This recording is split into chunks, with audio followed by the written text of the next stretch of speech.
All of you, I hope you are good and well.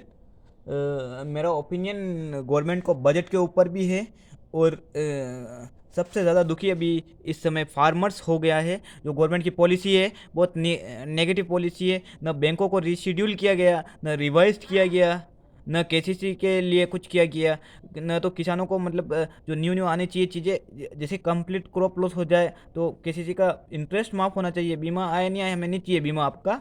आपने बहुत अत्याचार किया किसानों के ऊपर, हमें आपका बीमा भी नहीं चाहिए। हम अगर केसीसी उठाते हैं तो उसका इंटरेस्ट भी आप माफ़ नहीं करते हो। और उसके अलावा बजट में एक चीज़ आनी चाहिए कि मतलब अगर जैसे कंप्लीट फार्म क्रॉप लॉस हो गया तो इंश्योरेंस आए ना आए टाइम से कम उसका फसली ब्याज माफ़ होना चाहिए। और फर्स्ट अटेम्प्ट सेकंड अटेम्प्ट किसानों के लिए पेंशन जरूरी लानी चाहिए।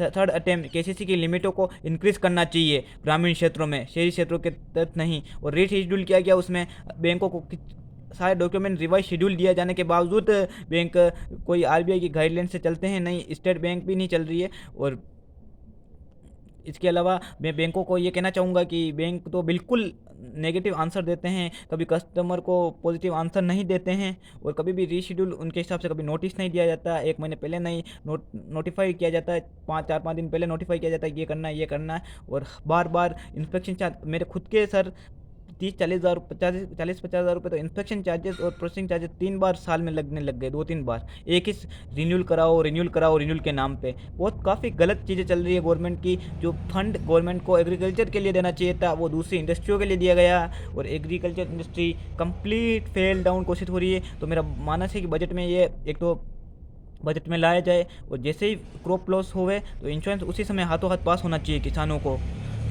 सेकंड अटेम्प्ट है, मेरा मानना है कि किसानों को अगर क्रॉप लॉस होता है तो इंटरेस्ट माफ़ कर दें, हमें लोन माफ़ी की आपकी कोई गुंजाइश नहीं है। और उसके अलावा सब्सिडी का दायरा भी बढ़ाया जाए, क्योंकि सोलर में दूसरे प्रोडक्ट में एससी एसटी वर्ग को ज़्यादा सब्सिडी जाती है, जनरल कास्ट को ज़्यादा ऑलरेडी उनको रिजर्वेशन जॉब में मिला हुआ है, तो इन चीज़ों में जनरल वर्ग को ज़्यादा वो मिलना चाहिए।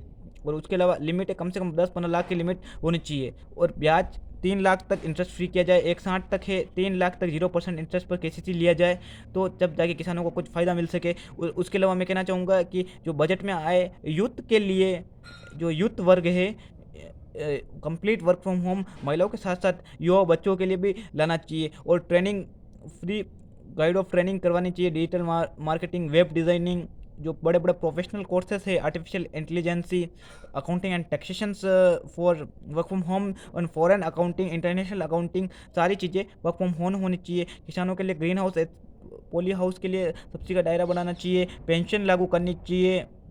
और उसके अलावा गवर्नमेंट को ग्रामीण क्षेत्र के एरिया के लिए कम से कम सिटी बसों का संचालन करना ज़रूरी है।